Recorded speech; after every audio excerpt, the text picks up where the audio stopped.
নবীজির জীবনের শেষ ইস্তেগফার, এই ইস্তেগফার পড়ে যদি আপনি আল্লাহর কাছে দোয়া করতে পারেন সকল মনের আশা পূরণ হয়ে যাবে। নবীজি সাল্লাল্লাহু আলাইহি সাল্লাম তার জীবনের শেষ সময় এই ইস্তেগফারটা বেশি বেশি পড়তেন।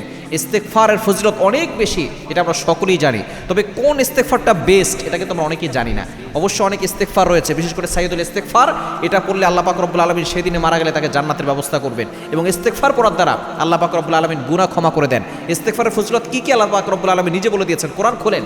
আল্লাহ পাক রব্বুল আলামিন 29 নম্বর পারার 11 নম্বর পৃষ্ঠার 8, 9, 10, 11 নম্বর লাইন সূরাতুন নূহের 10, 11, 12 নম্বর আয়াতগুলোতে সুন্দর করে জানিয়ে দিয়েছেন, ফাকুল তুস্তাগফিরু রাব্বাকুম ইন্নাহু কানা গফফারা ইউরসিলিস সামাআ আলাইকুম মিদরারা ওয়া ইউমদিদুকুম বিআমওয়ালিন ওয়া বানিন ওয়াজআল লাকুম জান্নাত ওয়াজআল লাকুম আনহারা। ইস্তেগফার পড়লে আল্লাহ তাআলা গুনাহ ক্ষমা করেন, আল্লাহ পাক রব্বুল আলামিন সম্পদ দান করেন, আল্লাহ তাআলা সন্তান দান করেন, দুর্ভিক্ষ থাকলে দুর্ভিক্ষ দূর করে দেন, বৃষ্টি বর্ষণ করেন, জান্নাত দেন, জাহান্নাম থেকে মুক্তি দেন। সুতরাং ইস্তেগফার আমল কখনো ছাড়বেন না। বিশেষ করে নবীজি সাল্লাল্লাহু আলাইহি ওয়াসাল্লাম জীবনের শেষ যে ইস্তেগফার করেছেন এটা আপনি ছাড়বেন না। ইস্তেগফারটি হচ্ছে সুবহানাল্লাহি ওয়া বিহামদি আস্তাগফিরুল্লাহ ওয়া আতুবু ইলাইহি।